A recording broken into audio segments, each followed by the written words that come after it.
Hello, welcome to Spotlight, a last chink of light before the election. Spotlight, brought to you by the Isle of Man Arts Council. This evening, we carry on up Prospect Hill, a charity community comedy evening coming to the Gaieties soon. Catch up with composer Matthew Warren to hear the latest ahead of the first ever Manx Opera performance, Cailleach. Hear about the island's first ever jazz workshop, new one on May, and Go Orange with the accidental author Rob Cowley. Phew. Remember, do get in touch with... No time for that today. Just email spotlight@manxradio.com or Howard Kane with an E at manxradio.com if you'd like to get in contact with anything. I say no time. They've got a lot to squeeze in, and I have to tell you about the Isle of Man Wind Orchestra seeking new recruits. I'll do that shortly. Sadly, not to say slightly annoyingly, we don't have a spotlight for the next 3 weeks due to a general election which is taking place apparently on the 24th of September, and we're making way for the constituency debate programme, so do check those out and enjoy as best you can. But fear not, we will be back on the 23rd of September. Meantime, if you're in need of some light entertainment ahead of the election, and let's face it, who isn't, then Carry On Up Prospect Hill could be right up your street. Right up your hill. Billed as a pre-election charity musical show, it's the brainchild of former MLC Peter Greenhill. When he popped by the Spotlight studio, I asked him, well, where the idea had originally come from. I'm afraid it's me. I've come up with this. That's the way it's been.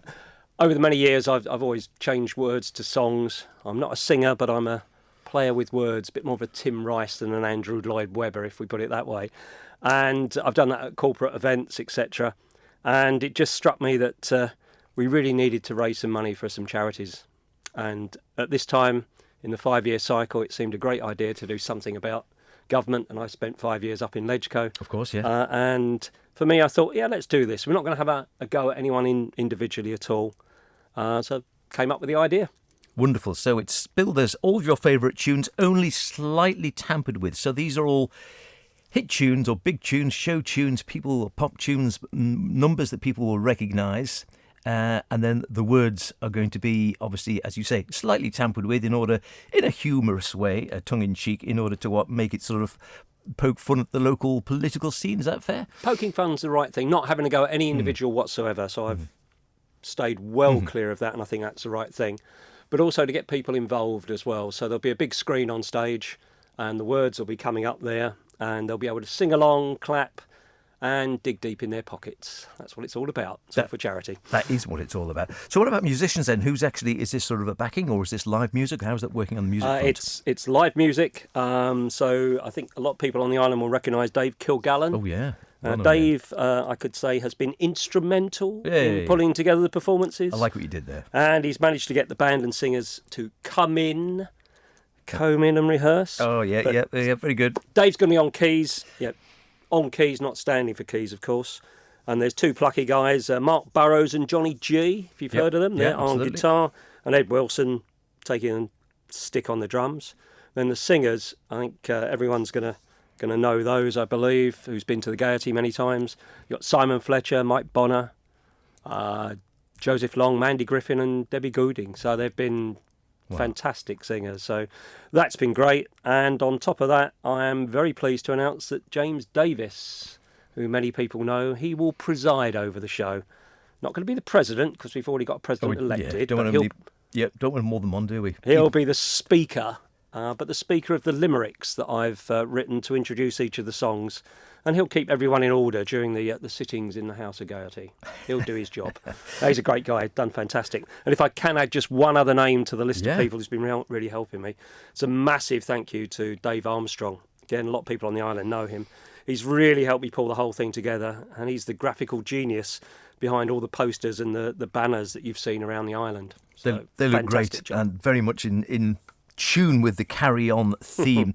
So the evening, it's going to be in sort of 2 acts, so it's very much sort of Act 1, Act 2, a few songs, a bit of a break, and then we carry on. Yeah, and if I could just talk how I've tried to arrange it, and we'll see how it comes together.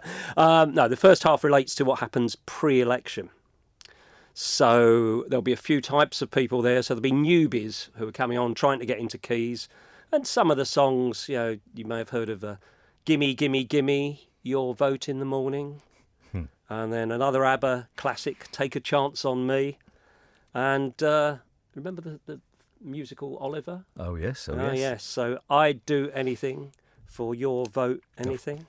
So that's one set of songs. And then members who've decided not to stand again. One of those is Goodbye Prospect Hill, which is a farmer who's now decided to stand down from keys. So it's not Yellow Brick Road, but it's Goodbye Prospect Hill. And another one is I Never Will Be an MHK No More.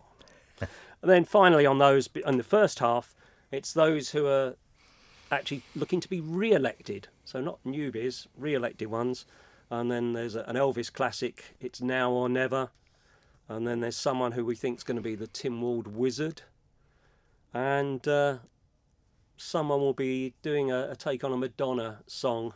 I mentioned Andrew Lloyd Webber and Tim Rice there, but Please Vote for Me, Aaron Michael.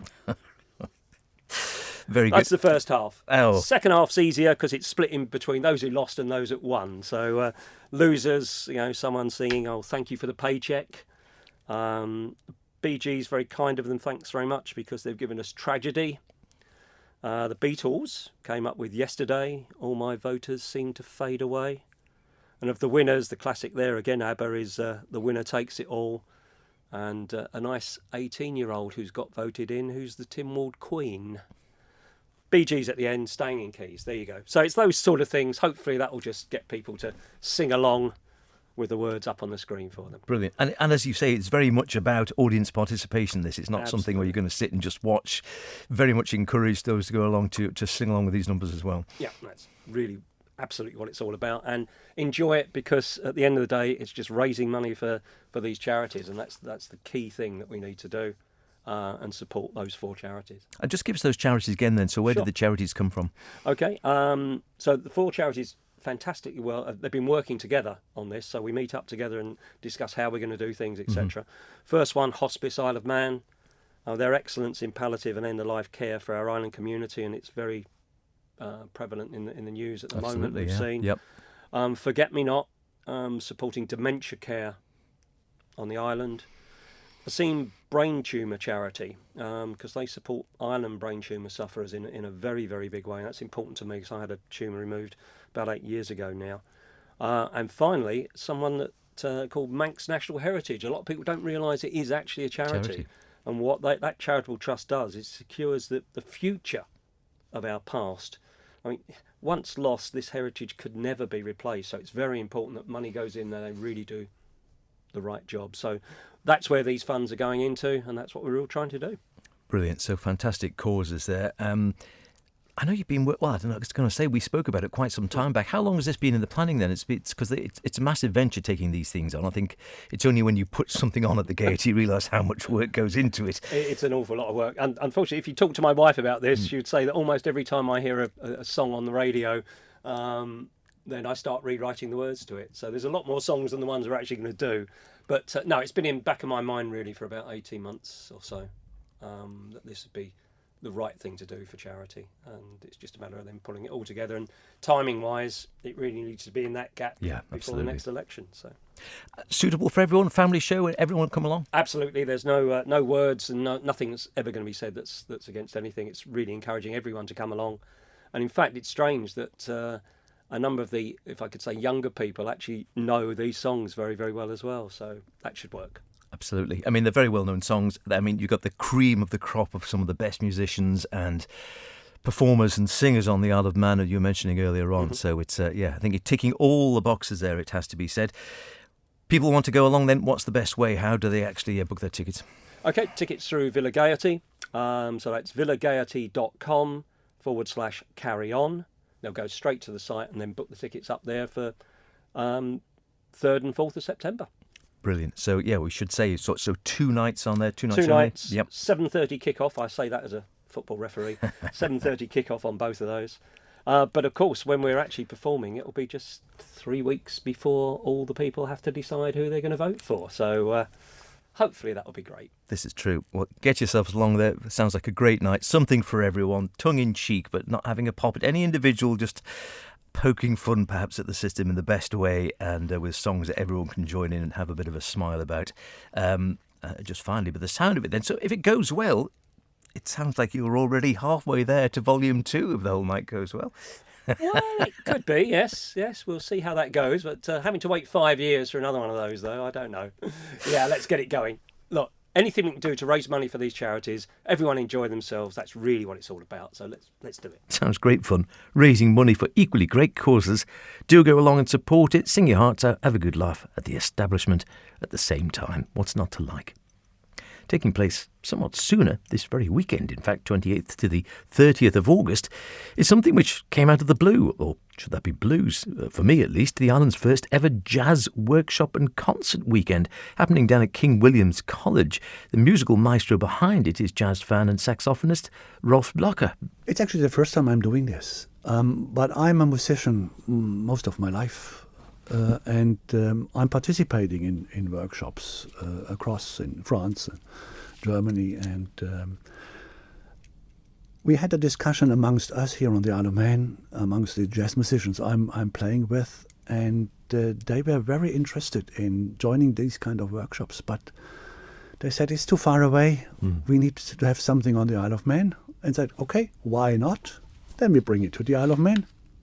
That was the initial starting point. Let's say roughly 1.5 years ago, I have invited one of my previous tutors in London. I used to live in London, and Tony Boots is a brilliant saxophonist, and he came over for a little concert at our house in Douglas. And I invited, of course, my fellow musicians as well. And after that, we had a little masterclass with him, and I enjoyed it. So that was, let's do something bigger for a wider audience on the Isle of Man. Brilliant. So that's what's coming up this weekend, Friday the 28th of August, and there's going to be a weekend then of workshopping with a concert at the end. So have you got tutors coming over for this? Yeah, they're coming over. They're on their way at the moment, and they're coming over from London.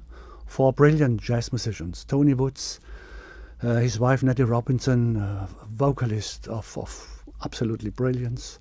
Meredith White, she is a very, very, very versatile keyboard player and teacher. And Mark Rose, a guitarist and bass player, very well known in the London jazz scene, all 4 of them. And so is it open to anyone to participate, regardless of what level they are? It's open to everybody, because one of the aims of this initiative is to give local musicians on the island an opportunity to grow, particularly to grow in jazz music. So it's open for beginners. Well, you have to be a bit, comfortable with your instrument, but you not necessarily need to have an understanding of jazz music yet. So it's for beginners and advanced alike. And do you need to be a reader? Do you need to be able to read music? It would help to have a bit of reading abilities, because we'll give out lead sheets, and in the larger ensembles we do a bit of big band stuff. So you have to be a bit of a reader, not a very good one, but you should be a reader. Yeah. And you're a saxophonist yourself? Yep, I do play the tenor saxophone. That's what but I started with a soprano. And recently I bought myself a soprano, and at the moment I'm just on the soprano. This a straight soprano or curly one? Straight one? It's a straight one. Yeah. And they always say a difficult one to play, I must admit. So no, it sounds difficult. Yeah. But if you like the instrument, if you like the sound, you get probably addicted to it. So the weekend itself then is going to be down at King Bill's? Yeah. And then going to be sort of workshopping on the Saturdays and Sundays? It will start on Friday. Fridays and the Saturdays, and then through to the Sunday. We'll have we're lucky. One of my members of the band of our, what would we call ourselves, the hot hosts, because we meet every now and then on a Sunday morning for breakfast and have a bit of a play afterwards. He's a teacher at King William's College, and kindly came up with the idea, why not to have it at King William's College? We have plenty of rooms there. There's a music school, there's equipment, And King William's College management was very keen to have us on board during that weekend. Brilliant. So there's going to be, like you say, registration, welcome session on the Friday the 28th, Saturday, full day of workshops, masterclasses, some ensembles, so some smaller pieces as well. And then this is then gearing up for the Sunday when there's going to be final rehearsals, and then there will be a public concert open to anyone in the evening. Yep, that's what we are aiming at. But the workshop is designed for the participants initially. Yeah. And it's designed in a way that everybody can play in various formats. And it's very intense. If you never participate in a workshop like this, it is very intense, but afterwards you grow significantly in your abilities to play an instrument, particularly to play with others, because we will change every day the setup. The ensembles are different, so you start in the morning with the master classes, and in the afternoon you play in different ensembles. And is this the jazz? Is it sort of mainstream sort of music we're talking about? Mainstream jazz? So it depends, because participants are invited to come up with their favorite tunes, and we can work on all kind of tunes. It can be mainstream jazz, it can be modern jazz, it can be free jazz. Why not? Why not? So the $1 million question is, if people thinking, you know what, I wouldn't mind getting involved in this, there's still time to do it. How do they go about it? Well, simply go to the website www.isleofmanchess.im and register. The Simple email will arrive at my desk, and I will reply. And if they have any questions or how to join, what to do, and what to bring with, I'm happy to help. Great. And I take it there is a cost for the weekend. How much will it cost for people to come along? Well, the workshop fee in itself is £225. It is just to pay over the tutors and the rent of the premises. And there will be food involved, because we offer also dinner and lunch and breakfast for all the participants, which is another $35 per day. Pretty reasonable. And that's it. Brilliant. And this is, as you say, the inaugural Isle of Man Jazz Workshop weekend. Is the idea then, if this goes well and there's good participant and all people enjoy it, is this the idea to try and make it an annual event? It is the idea to make it a regular event. But maybe don't ask me on Monday morning. Wait a bit. But it's not only me. We have a pretty great team around me. All my musicians are helping, coming up with equipment and organizing. This week we have set up all the hardware and stuff together. So it's a team effort. It's not only me. Yeah. Absolutely. It sounds fantastic, and great. So I hope it goes very well and people do go along. We can't have enough jazz on the Isle of Man, and it's wonderful to see some more coming in. We have Jerry, obviously Carter, who's been organising the festival down south and whatnot of late. So it's lovely to see something else happening on the jazz front.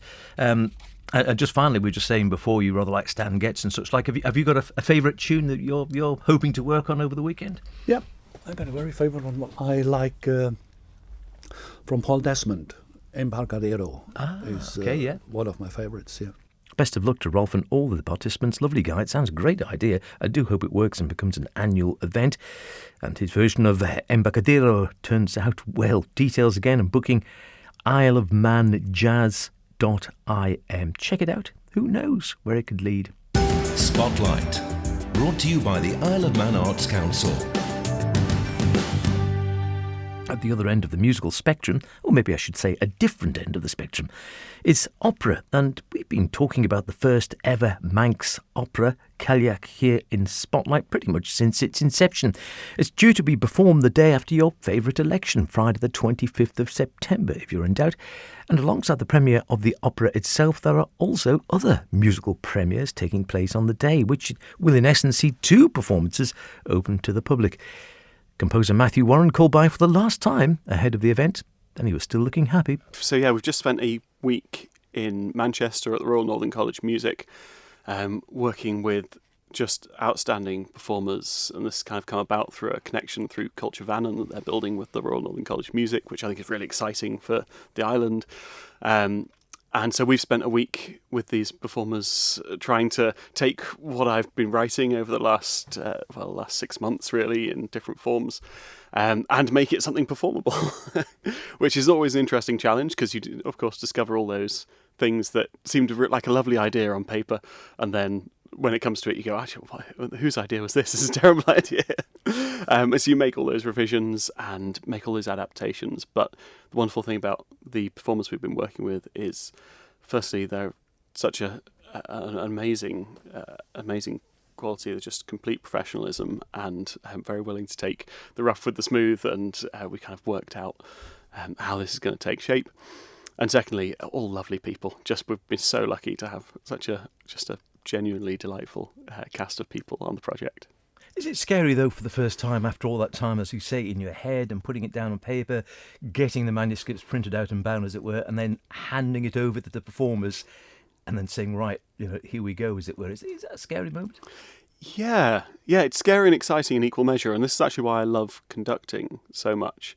Because there's that moment of complete silence before you move your hand, and then you move your hand and something happens. But before that, your mind goes wild with all the things it could sound like. And actually, the first notes we had, so we started with the overture, and the first notes we had were just exactly what I'd had in my head. And after that, it was just a glorious experience. Yeah, what you have in your head, it's because obviously it. You've composed it. It's in your head, but it doesn't necessarily always mean when you hear it for the first time, it's going to sound exactly that way. Absolutely, yeah. And there are some sections, as people who come along on the 25th of September will find out, that are more kind of interesting textures and things we had to play about with a little bit. And I thought we're going to have to go into this and really workshop it, really try it out a few times, try it out in different ways. And actually, most of those kind of worked as I'd written them, which I was not expecting. So that was a very welcome surprise, that they just sort of came together. Because sometimes you write sounds that you know what they have to do, you know what they have to achieve, but you're not quite sure of the exact mechanics that are going to achieve that. And so you end up having to work back and forth with performers to go, well, I want it a bit more like this sound. How would you achieve that? And so there was a bit of that, but actually a lot of it just came together very naturally, which was tremendous relief. Just tell us a little bit more about the performers. Yeah, so we have the string quartet who were playing that first note. They are the Talland Consorts, so they formed at the the Talland Quartet. They formed at the Royal Northern College of Music and play now all over the place, internationally, professionally. And they're very interested in sort of new types of music. They're also from the southwest and kind of have, I think, maybe have some little kinship with a Celtic connection to the Isle of Man. And they're just absolutely tremendous set of performers. They also, various of them play with different professional orchestras and things. So we're really lucky to have them performing, and actually just sitting down with them for the first time and going, okay, let's just have a read of this, completely nearly cold. It was the kind of thing that I'd be quite happy to take to the stage and go, it's done.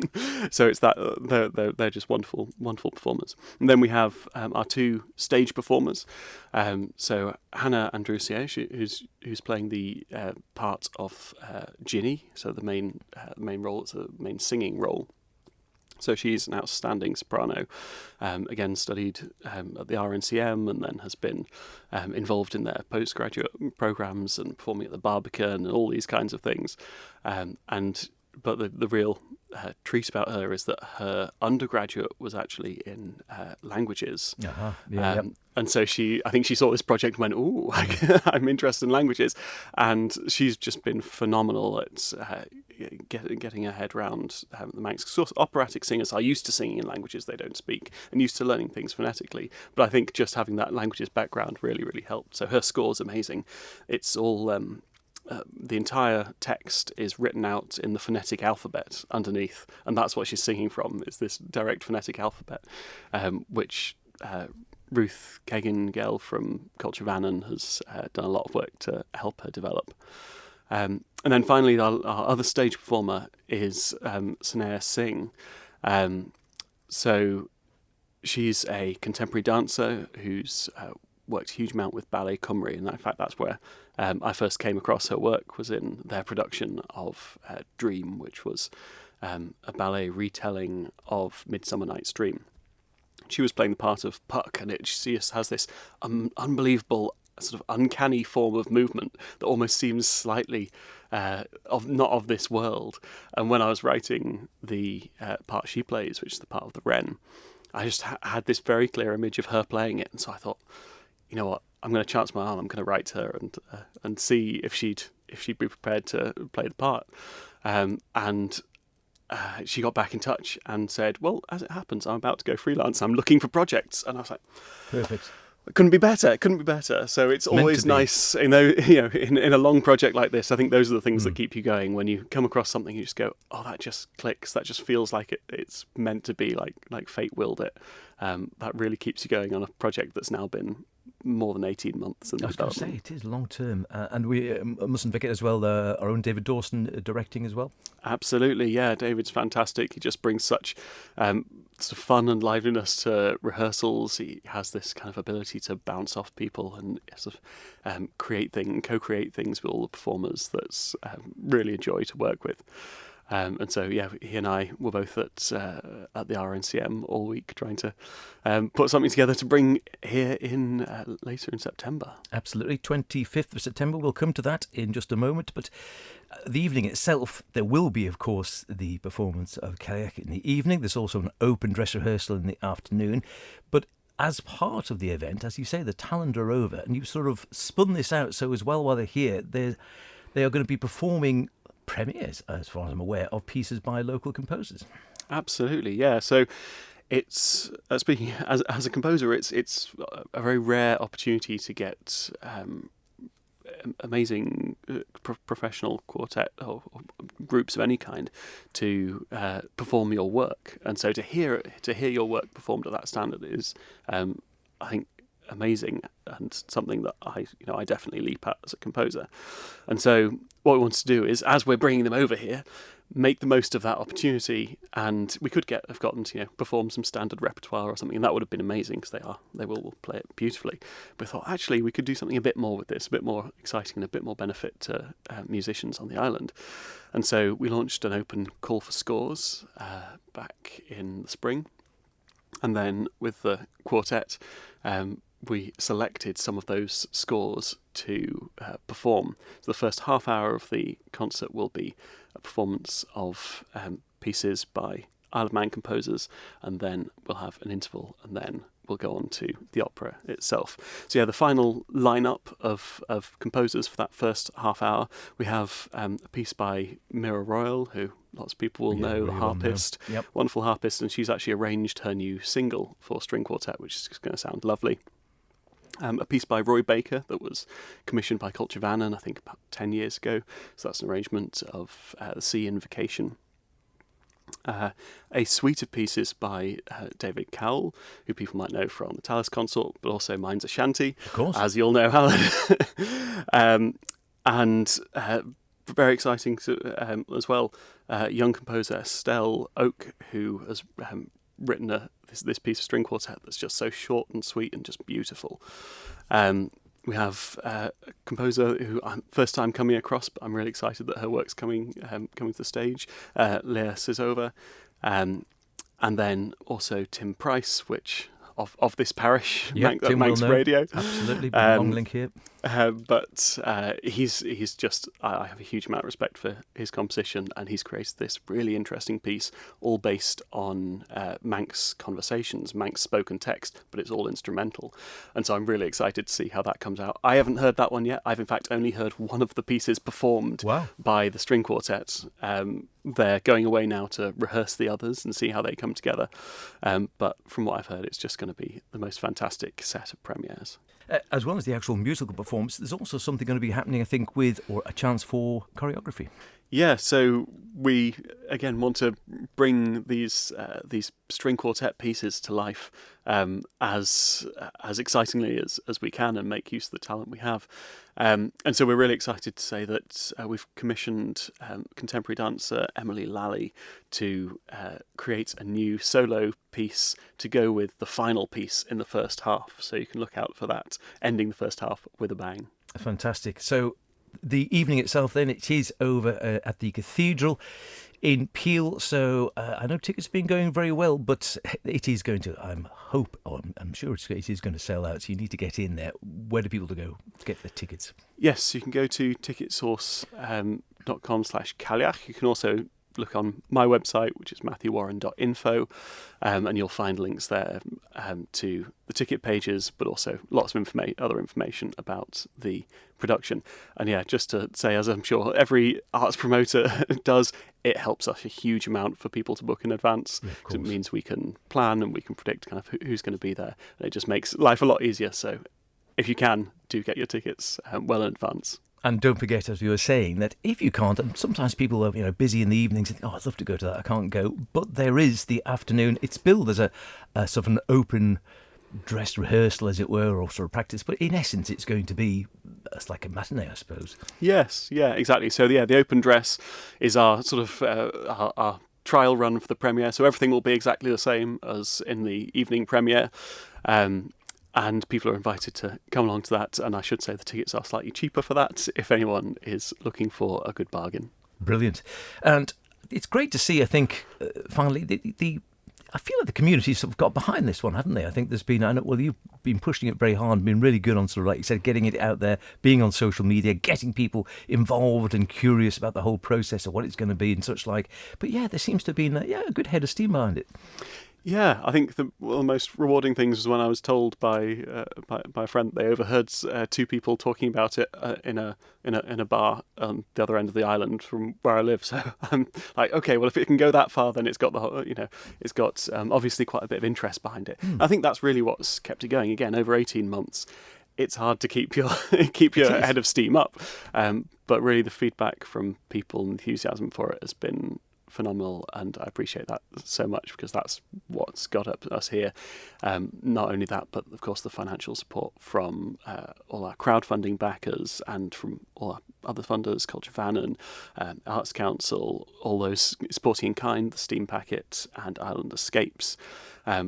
All of these supporters, without them, of course, none of this would be happening, and we're hugely grateful to them to making this what should be a landmark moment in Manx culture happen. Oh, will, without a doubt. It is a landmark. It's a unique performance in as much as it's never been done. First opera in Manx. Whichever way we look at it, it is going to be a unique performance. I'm looking forward to it, hearing it immensely. And just finally, I know when we started talking about it a while back, and I don't want to jump the gun here, but after the performance here, you were talking about hoping perhaps with a fair wind and obviously the right performers, the right backing and whatever, to be able to tour it.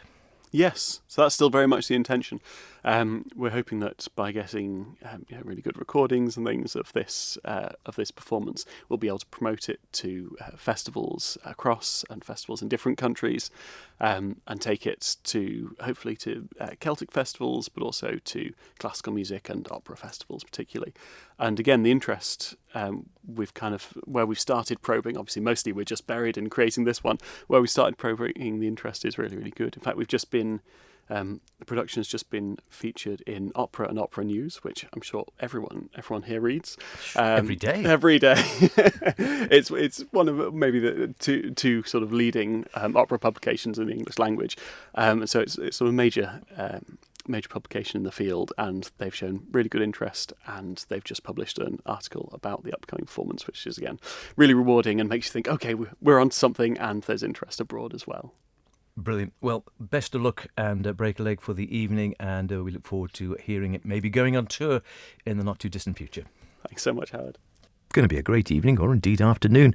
Only limited tickets left for either, so if you do want to go, to avoid disappointment, don't hang around. Now, I did say I would tell you about the Isle of Man Wind Orchestra, hoping to welcome new members. It starts its new year shortly. The community orchestra meets on term times on Thursday evenings at Moran School, plays around half a dozen concerts a year, ranging from Tynwald Day to the Cathedral Concert Series, and has an annual Wind Weekend. under a leading guest conductor. The first rehearsal after the summer break is the 3rd of September, so coming up fast on the rails, 7:30 to 9:30 p.m. Conductor John Kinley, we'll be talking to him after the election, I think, says they're always looking for new members to boost numbers, and they hope musicians will come along, have a go. Very relaxed atmosphere, it's very supportive. They welcome all wind, brass and percussion players. No formal qualifications required, but he says it's a good idea to be grade 3 standard or higher in music exams. Even if you haven't played for a while, you're welcome to go along and find out what it's all about. Always happy to see new faces, and particularly people getting back into playing if they hadn't played for a while, especially in the new school year, and pleased to help get them fighting fit again musically. They have a wide repertoire, popular film, TV, classical music, sheet music provided, and they could even probably lend you an instrument to get you started if you haven't got one. The first rehearsal, he says, pretty much a come and have a go event. Try it out. If you want to stay and come back, brilliant. If you decide it's not for you, well, that's fine as well. Membership of the Isle of Man Wind Orchestra is free for the first time, and to those in full-time education after the first term, those not in education pay £25 a term or £60 a year. Good value, I would say. Do get in contact with John if you'd like to hear about that, or go along to that first event on the 3rd of September, 7:30 to 9 at Marown School. You've been made very welcome. Now, last but never least, long-time friend of the show, the accidental author Rob Cowley has been busy as ever through the summer. His latest children's book, Orange, is now just out, raising money for a great cause, as is always the case with Rob. I asked him why he'd chosen the RNLI as the charity for Orange, all about the big basking shark. Yes, well, it's because it's all about removing the microplastics from the sea and the creatures in the sea. It just seemed logical to pick the RNLI, who do such fantastic work as volunteers on our island. And I'm hoping to provide something specifically for the island stations, and be chatting with the coxswains as I go along. Marvellous. And of course, very appropriate, the basking shark, the Manx basking shark, because everyone, well, they've actually got a bit quiet of late, but they have been back this year, and I think most people will have seen a basking shark in Manx waters at some stage around the island. Yes, and there's actually a new foundation, the Manx Shark Foundation, which two lovely people up in Ramsey who go out and film them now, and because they can get their drones above the sharks, so you're not seeing just the fin going along, you're seeing all their activities and other sharks in the water, which I never knew about either. Yeah, they're a whole load, I must admit. I'm no expert, but they are. I've seen some of that footage. It is amazing. And speaking of footage or graphics, the great thing with the books as well, Orange, and we've got a copy in front of us of Orange, Cedric the Manx basking shark, and it's the illustrations again are always sort of make these books. They're all so well done. Yes, and this is Ashley and Michael who are running a Abulia, who's a graphic design company on the island. They're just trying to get their foot in the door and started, and this is the first time they've ever illustrated a book, and it's fantastic. It does look really good. I particularly like the Doctopus, who's got his he's got his headband on with the reflector for sort of reflecting the light down. Yes, quite looks the part. Where can people get this one? Is it available widely? Yes, in north and south it's the Bridge Bookshop. Over in the west it's the Manx Museum shop and the Manx Wildlife Trust shop.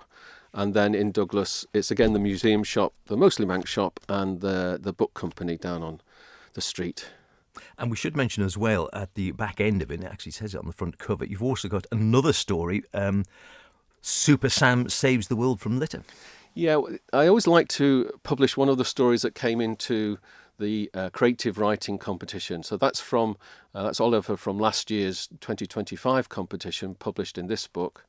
And then I'm currently running the 2026 creative writing competition as we speak. And I've been into primary schools and secondary schools. There's a lot of interest, and that's got another about 5 weeks to run before we make the judging. So people can still get in. So if they've heard of that, because we've spoken about it before, but it is still live, that one, yes, ongoing. So if people want to sort of take part, what do they do? They simply have to write a story with, I say about 400 or 500 words, but to be honest, I'm the person running it. It can be anything really, with a few nice, hopefully their own hand illustrations rather than anything done on the computer, but.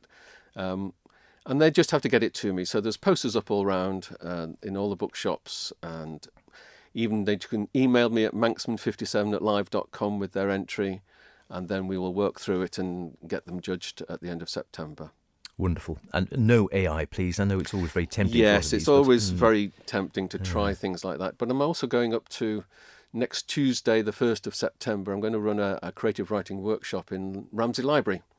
They've invited me up there to see if I can encourage some creative writing in anyone.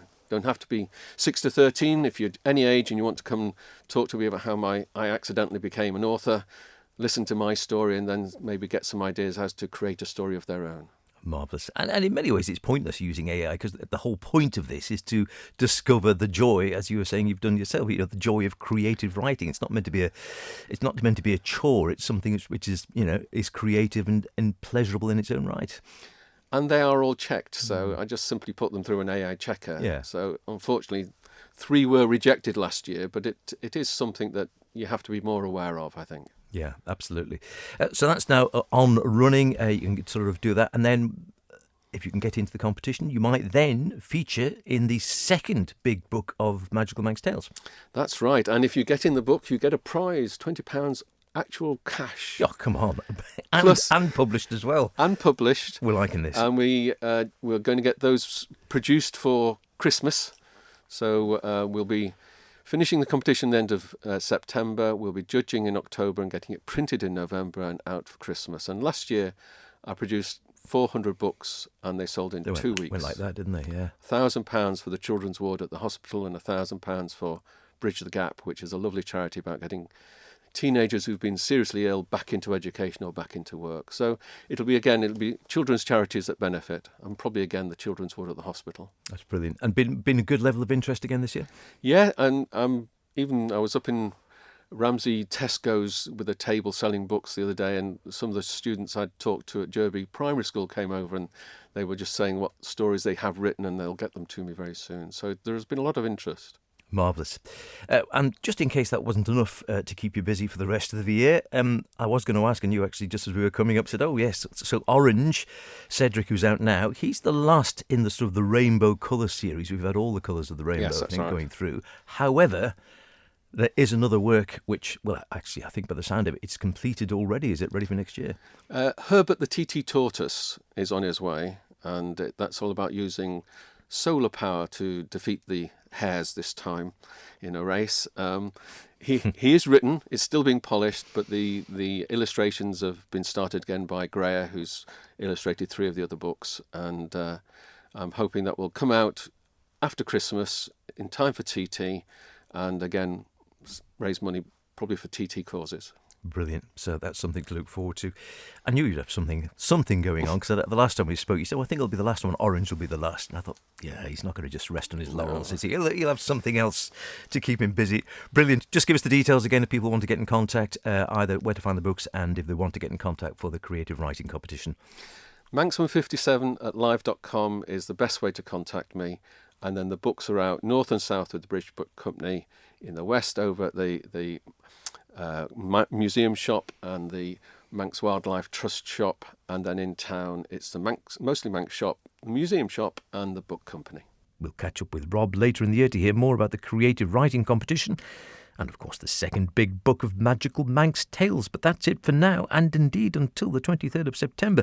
Do get in touch in between, though, with any events or artistic happenings coming up. Howard Kane with an E at manxradio.com, spotlight at manxradio.com. Until then, be good, whatever you're doing. Be creative about it. Hemo.